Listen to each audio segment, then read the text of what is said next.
담임 목사라고 했다가 두 번째는 원로 목사라고 해서 수정해 줘서 고맙습니다. 하마터면 제가 또 담임할 뻔했습니다. 어제가 말복입니다.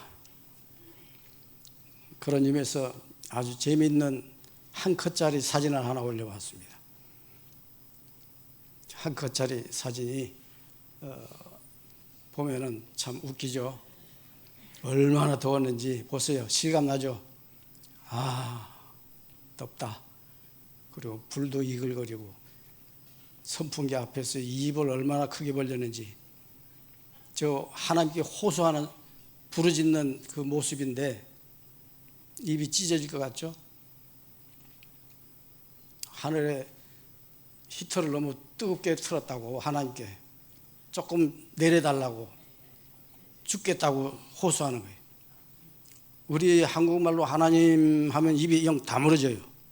그런데 영어로 하면 오 마이 갓, 영어 하는 아이 같아요. 오늘은 정말 중요한 날입니다. 여러분들이 그동안 기도하면서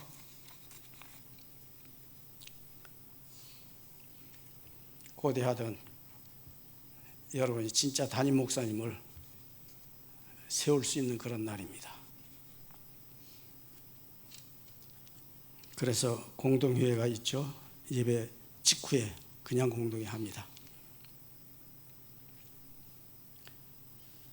그런데 제목을 보면은 목사가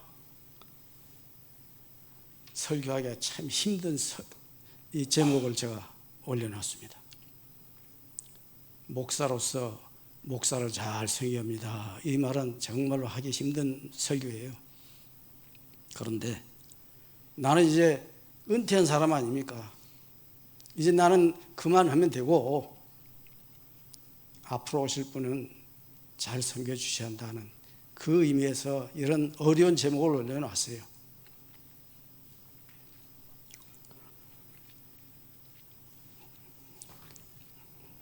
어느 금방 안수받고 목사된 새내기 목사가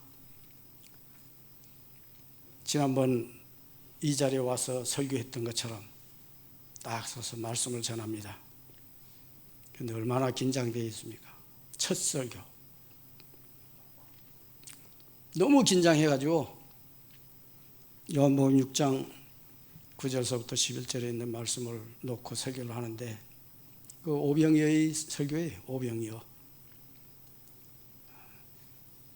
보리떡 5개로 5,000명을 먹였습니다. 예수님께서. 그 얘기를 해야 할 건데 긴장한 나머지 그만 5,000개의 보리빵으로 5명을 먹였습니다.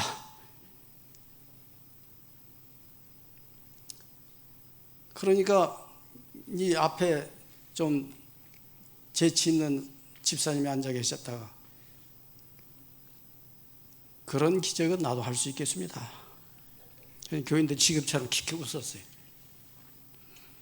좀 창피당했죠.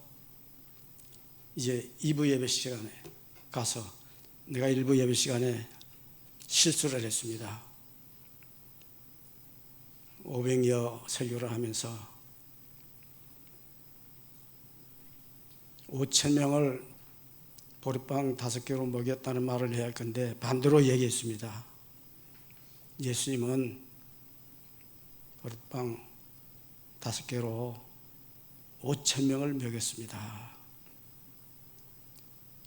그래 놓고는 그 앞에 그 한 사람 생각이 나가지고, 이래도 여러분이 예수님처럼 할 수 있겠습니까?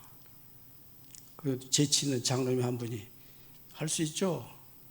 어떻게 해요? 지난주에 남은 게 있지 않습니까? 지난번에 남은 거 그걸로 충분히 되죠. 또 한바탕 웃었다. 제가 이 말을 하는 것은 이 설교를 심판대 앞에서 하는 것처럼 채점자들 앞에서 설교를 한다는 것, 얼마나 고통스럽고 괴롭고 긴장된 일이냐 하는 것을 말하고 싶어서 그렇습니다. 저는 행운합니다. 저는 목사 안수 받자마자 함덕교에서 연락이 왔습니다. 당회장을 통해서. 고 목사님, 함덕교에 와서 담임 목사 해주세요. 그것도 위임 목사로 와주세요. 뭐 이력서도 전 낸 거 없습니다. 와서 설교 테스트 받아보지도 않았습니다. 그냥 왔습니다. 와서 이 교회에서 저를 내치지 않고 40년 동안 목회할 수 있도록, 장기 목회를 할 수 있도록. 제주노에서는 이렇게 장기 목회한 분이 제가 기록을 세웠습니다. 기록을 세웠어요. 한 교회에서 안수받은 목사가 한 번 위임식하고 한 번으로 끝냈다. 여러분, 물론 제가 부족한 점이 많아서 더 크게 부흥시키지 못했습니다만은 어떻든 그 장기 목회한 교회에 대해서 부흥한 교회에 대해서 여론조사를 했더니 부흥된 교회들 대부분이 어떤 교회냐? 목사들이 와서 그래도 10년, 20년, 30년 이렇게 장기 목회한 교회들이 부흥하더라. 그런 조사가 나왔어요. 데이터가. 그러니까 제가 하고 싶은 말은 이 부족한 원로 목사지만은 간청하고 싶은 설교는 다른 게 아닙니다. 여러분들이 어느 목사님을 택하는지 모르겠습니다. 1번을 택하는지 2번을 택하는지 저는 모릅니다. 오늘 이후에는 알겠죠. 1번이든지 2번이든지 나는 그게 중요하지 않다고 봅니다. 뭐가 중요하냐? 오시는 목사님이 중요한 게 아니라 그 목사님을 받아들여서 섬길 성도님들이 중요하다는 것을 저는 언제든지 느끼고 있고 그걸 실감하고 있기 때문입니다. 누구를 택하느냐가 문제가 아니고 하나님이 성령이 우리 마음을 한쪽으로 몰아세워서 어느 한쪽에 사람을 세우든지 간에 그저 그분이 하나님이 세워주신 분이다 그렇게 믿고 그분을 열심히 잘 섬기는 것, 이게 교회 부흥하는 첫 걸음이에요.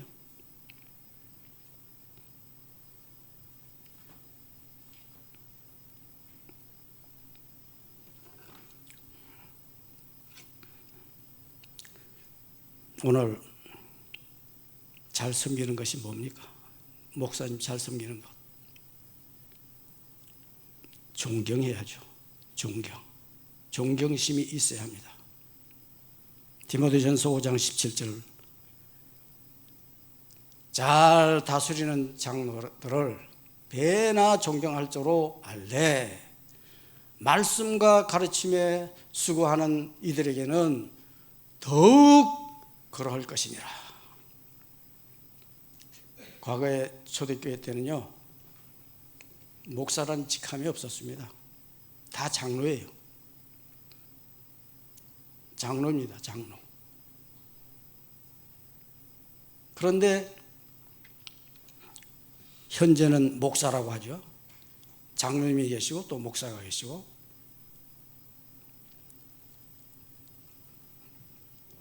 장로의 직무는 두 가지가 있습니다.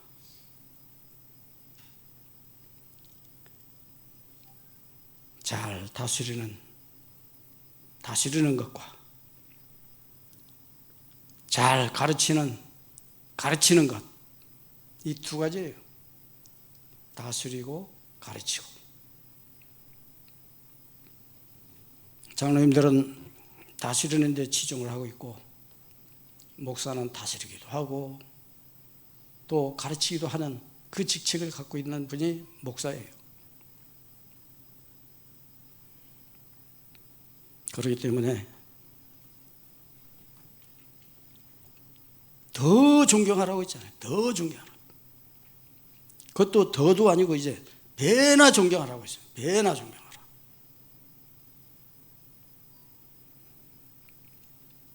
배나 존경하고, 장로님들을 배나 존경하고, 또 게다가 더욱 존경할지라, 목사를 더욱 존경할지라.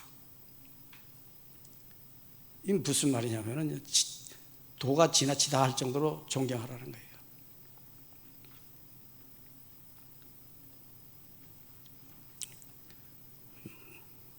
과하다, 너무 과한 거 아니냐 할 정도로 그렇게 존경하라는 말입니다.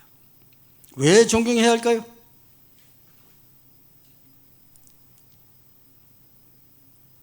예레미야 3장 15절에 보면, 예레미야 3장 15절에 보면은 내가 또 내 마음에 합한 목자를 너희에게 주리니 그들이 지식과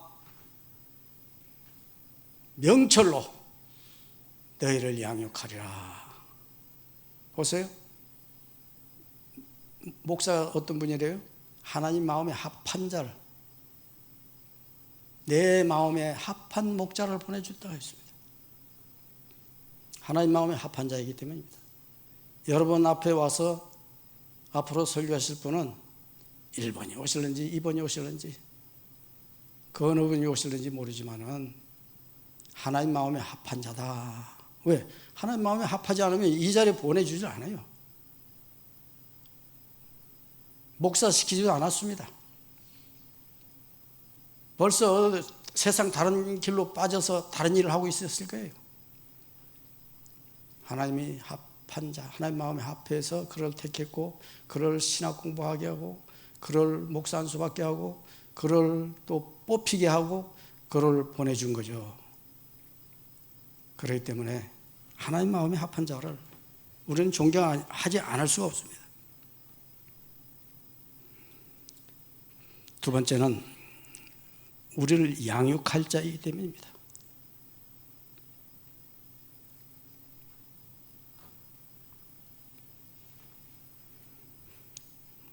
부모가 자식을 양육하듯이 목사는 성도들을 양육합니다. 가르치고 수고하고. 성도 혼자 크지 않습니다. 목사의 수고가 있었다는 말씀입니다. 사도행전 2장 42절을 보세요. 그들이 사도의 가르침을 받아 서로 교제하고 떡을 떼며 오로지 기도하기를 힘쓰니. 자, 가르침을 받아서 교제도 올바르게 교제하고 쌉지들 않고 교제하고, 가르침을 받아서 떡을 떼고 친교하고, 기도하기에 힘쓰는 성도들이 됐다는 말씀입니다. 가르침 받아서 그렇게 되는 거예요. 영적 지도자, 목회자의 가르침을 받는 성도는 양육되고 성장하고 성숙해집니다. 나를 양육할 목자이시니 존경하라는 거예요. 성도 여러분, 성도는 목회자가 가르친 말씀과 수고가 필요하고, 목회자는 성도의 존경을 받아서 행복해져야 장기 목회를 하든지 부흥시키는 목회를 하든지 신명난 목회를 하게 되는 거 아니겠습니까?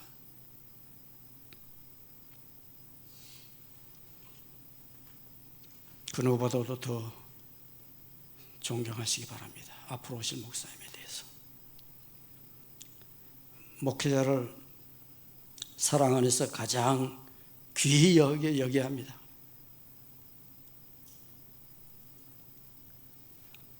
데살로니가전서 5장 13절에 보시면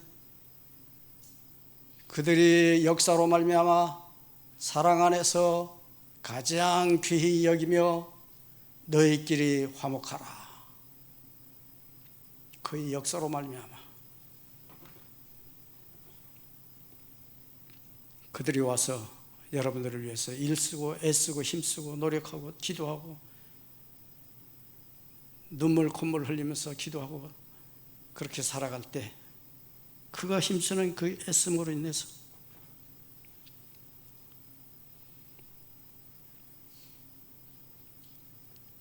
사랑 안에서 여러분들도 그에게 가장 귀하게 여기라고 했습니다. 그리고 서로 화목하라고 했습니다. 목회자 잘 섬기는 것 중에 하나, 이 화목이 제일 중요합니다. 왜냐면요, 아무리 목사님 존경합니다, 사랑합니다 해봐도 교인들끼리 막 치고받고 이렇게 해서 난장판 되면요, 행복하지 않습니다. 목사는 나를 존경하는 것 같지 않구나. 부모 밑에서 자녀들이 싸움박질하고 있으면 부모가 어떤 생각하겠습니까? 저놈들 나를 부모 취급하지 않는구나. 그런 생각이 들지 않겠습니까?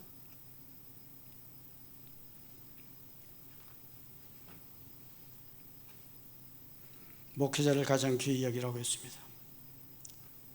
가볍게 여기고 함부로 막 대해서는 안 돼요.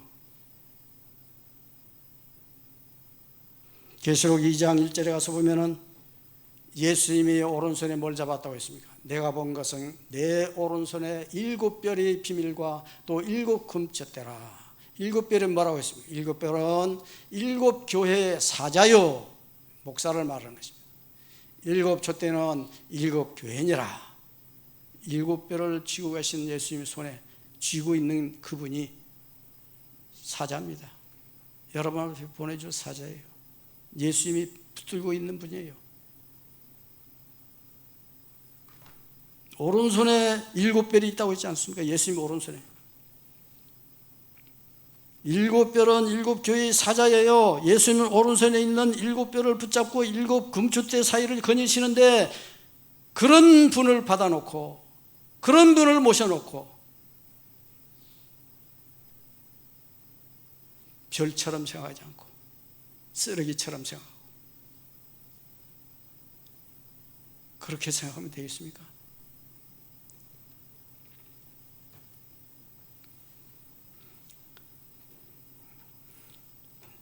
주님이 목회자를 보배롭고 소중하게 여기시니 여러분들도, 성도님들도 목회자를 소중히 여겨야 합니다. 귀히 여기시기 바랍니다. 목회자 귀히 여기면 목회자를 알아주는 거예요. 데살로니가전서 5장 12절에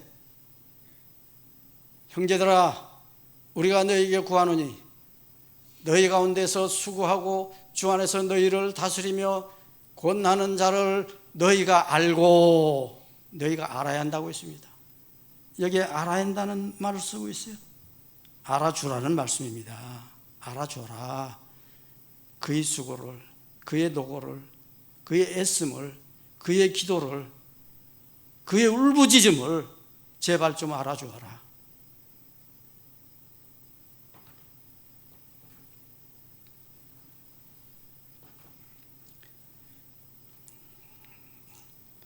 목회자의 수고와 희생, 아픔과 고충을 성도 보고 알아주라는 것입니다.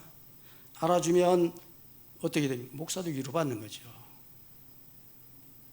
우리 인생들은요, 목사나 성도나 다 그들이 일생을 돌아보면요, 걸어온 발걸음을 돌아보면요, 책 한두 권씩 쓸만한 내용들이 다 있어요. 소설 하나씩 쓸만한 내용들이 다 있는 사람들입니다. 그런데 그런 이야기를 내가 이제 하소연하지 않습니까? 누구 앞에 와가지고 나는 이렇게 어렵게 살고 이렇게 힘들게 살고 이렇게 비참하 있고 고통스러웠고 아팠고 정말로 죽을 것 같았다고 하면서 이런 얘기를 할 때 하는지 마는지 들어주지도 않고 호응도 안 해주고 반응도 없고, 그러면 얼마나 섭섭하겠습니까?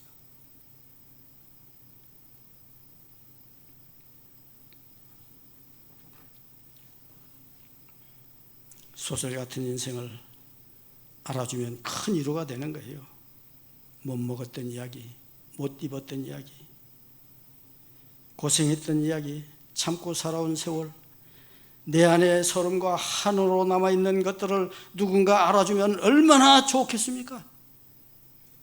알아주면 얼마나 좋으련만 남편은 남의 편이 돼서 안 알아주고, 자식은 자기식으로 계산하고 자기식으로 이해를 하고 부모를 알아주지 않고, 자기 방식대로 살고 자기만 생각하니 얼마나 섭섭하겠습니까? 그래도 성도는 누구입니까? 하나님이 알아주는 분들이 성도예요. 성도는 그래서 행복한 거예요. 세상 사람 다 나를 몰라줘도 하나님은 나를 알아주고 계시다. 이게 얼마나 우리에게 힘이 되고 용기가 되고 기쁨이 되고 보람이 되고, 그게 곧 능력이 되는 거예요. 하나님이 나를 알고 계시오. 너희들은 나를 몰라도 좋아. 하나님만 알면 돼.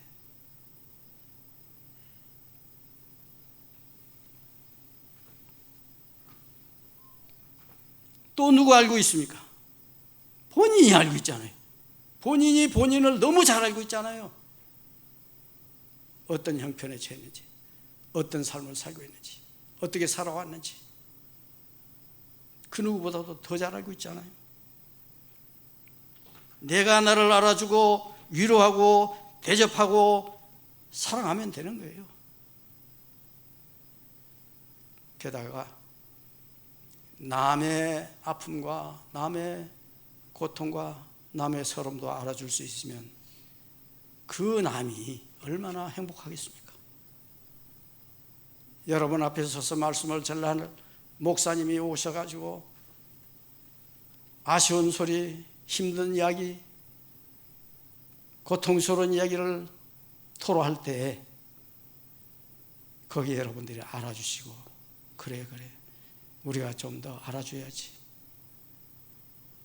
그리고 내려오시면 그랬군요, 몰랐습니다, 앞으로 명심하겠습니다. 이런 식으로 하면서 서로 알아주면 얼마나 힘이 되겠습니까?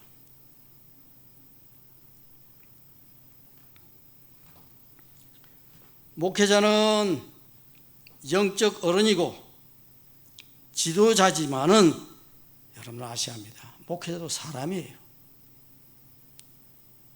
사람은요, 여러분들이 느끼는 감정을 다 느끼는 분이 목사님이에요.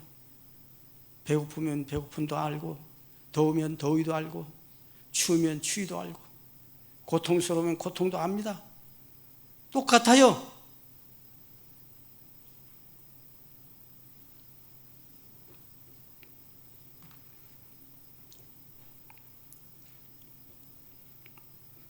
그런데 어떤 분들은 목사님이 좀 아쉬운 소리 말씀드려가면 어떤 말을 합니까?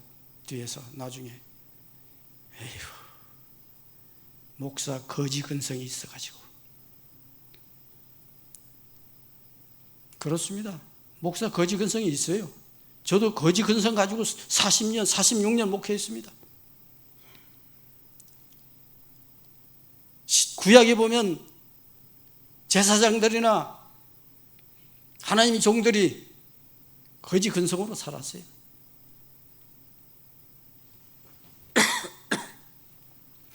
사도 바울 같은 분은 참 훌륭한 분입니다. 그분은 자기 직업을 가지고, 천막을 만드는 직업을 가지고 그 직업을 하면서 수입을 얻으면서 복음을 전할 수 있었으니 훌륭한 분이죠. 그런데 그런 분을 오늘날 여러분들 찾을 수 있겠습니까? 만약에 그런 분을 원한다면 그런 분이 와서 사업도 하고 목회도 하려면 제대로 되겠습니까?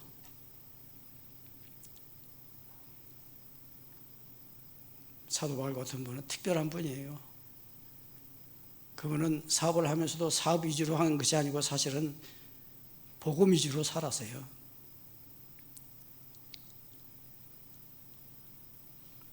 어떻든 오늘날 목회자들이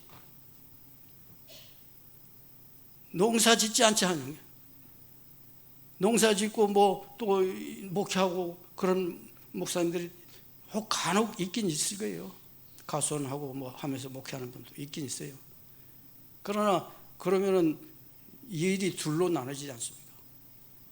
목사의 평생이 절반은 가수원에, 절반은 교회에 이렇게 투자되는 거 아니겠어요? 그러니 어차피 목회자는 거지근성으로 사는 것으로 여러분들 아셔서 도움을 줄 때 도움을 줄 수도 있어야 하는 거예요. 외로울 때도 슬플 때도 힘들 때도 사람인지라 있습니다.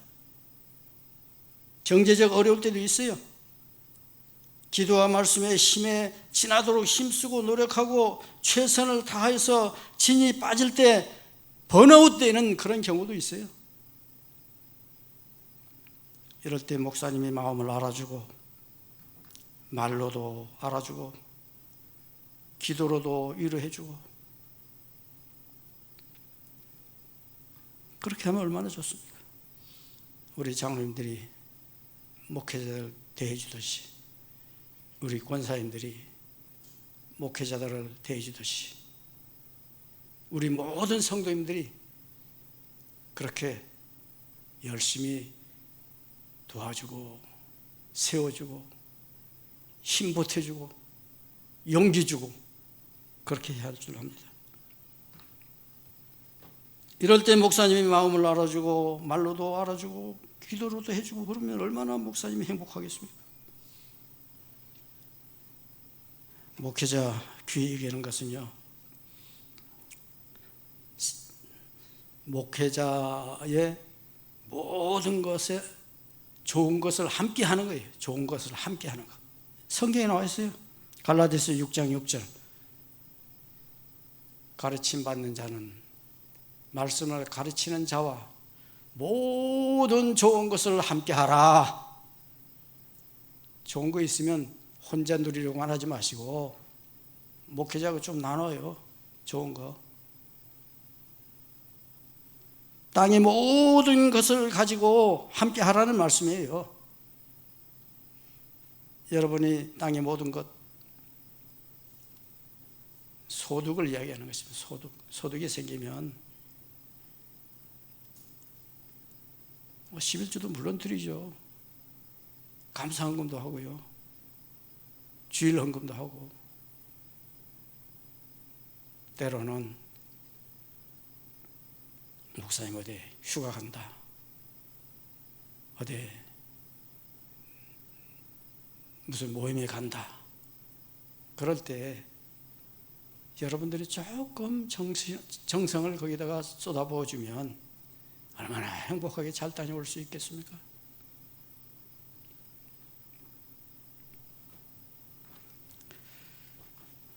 저는 46년 동안 목회하면서 너무너무 감사하게 살았습니다. 신학교 다닐 때 4년, 개척교회 3년, 또 약한 교회 가서 1년, 또 목사 안수 받으면서 목사 안수 받기 전에 강정교회에서 2년 안수 받고 와서 여기서 40년, 46년 동안 제가 목회하면서요 너무너무 감사했습니다.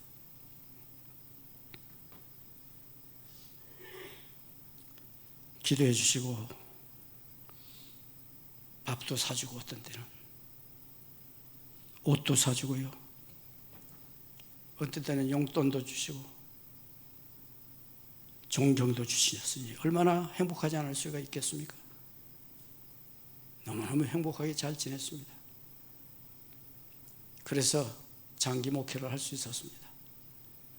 제발 앞으로 오시는 분에게도 그런 사랑을 여러분들이 나눠주시고 잘 섬기신다면 그분도 이곳에서 장기 목회하면서 이 교회를 더 훌륭하게 만들어낼 줄로 믿습니다. 목회자를 귀히 여긴다는 것은요, 세 번째로 생각할 것은 목회자에게 순종하고 복종함이 있어야 해요. 오늘 본문 히브리서 13장 17절 이제 본문이 나옵니다. 다 같이 한번 읽어볼까요? 너희를 인도하는 자들에게 순종하고 복종하라. 그들은 너희의 영혼을 위하여 경성하기를 자신들이 정산할 자인 것 같이 하느니라. 자, 보세요. 그런 분입니다. 여러분을 위해서 기도했죠. 수고하죠. 양육하죠. 하나님 앞에 서서 결산할 때 책임져야 할 목사인 걸로 느끼면서 그렇게 살아갑니다. 자식이 부모에 의해서 성장하듯이 여러분도 혼자 크는 것 아닙니다. 혼자서 집사가 되고 권사가 되는 거 아니에요. 장로가 되는 거 아닙니다. 목회자의 수고가 있었다는 사실을 기억해야 합니다. 이런 목회를 목회자가 즐거움으로 하게 하고 근심으로 하게 하면 안 된다는 거예요. 왜냐하면 근심으로 하게 한 성도들에게는 결코 유익이 없습니다. 목사를 근심시켜가지고 여러분들이 뭐 행복할 거 되겠습니까? 뭐 기분 좋을 일 생기겠습니까? 목사를 불행하게 만들어서 결코 유익이 없습니다. 목회자 아프게 해서 좋을 게 뭐가 있습니까? 하나 없어요.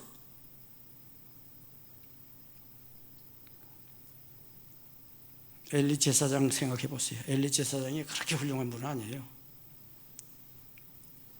그런데 한나를 축복하죠. 훌륭하지 않은 엘리 선지자인데, 엘리 제사장인데, 부족한 점이 많은 제사장인데 그가 한나를 축복했더니 어떤 일이 벌어집니까? 한나의 평생 소원이 이루어지지 않습니까? 사무엘상 1장 17절 엘리가 대답하여 이르되 편안히 가라. 이스라엘의 하나님이 내가 기도하여 구한 것을 허락하시기를 원하노라 하니, 그 다음에 가서 보면요, 원하는 대로 됐어요. 사무엘을 낳게 됐고요, 부림하던 그분이 한나가 사무엘을 임신해서 낳게 되고요, 사무엘상 2장 21절에 가서 보면 더 놀라운 일들이 벌어지죠. 여호와께서 한나를 돌보시사 그로 하여금 임신하여 세 아들과 두 딸을 낳게 하셨고, 이어 사무엘은 여호와 앞에서 자라니라. 여호와 앞에서 자라나는, 잘 자란다는 거예요. 보세요. 그 별로 그렇게 시원치 않은 제사장인데 축복했더니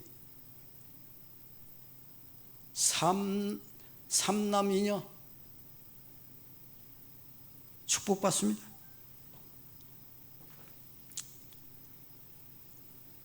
결론은 어느 장로님의 간증으로 마치겠습니다. 그 장로님이 그런 간증을 해요. 사랑하는 성도 여러분, 성도가 복을 어떻게 하면 빨리 받을 수 있을까요? 하나님 잘 섬기고 부모님 잘 섬기고 목회자 잘 섬기세요.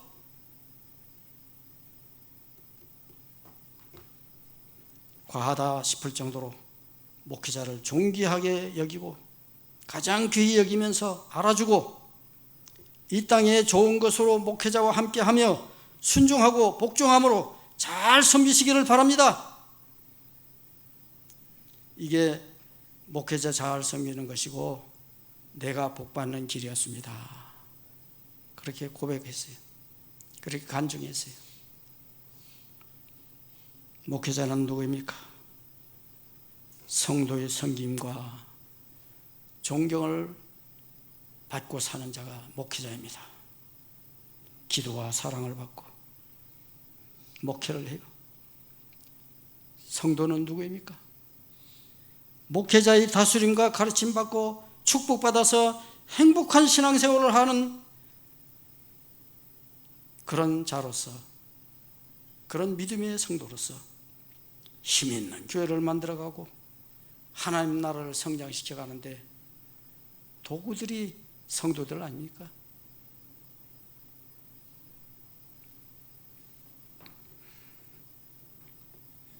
정말로 끝으로 간청합니다. 부탁합니다. 내가 뽑아 세운 목사라는 생각 털끝만도 갖지 마세요. 하나님이 우리 마음을 모아서 성령으로 모아서 뽑아준 목사입니다. 그렇게 생각해야 합니다.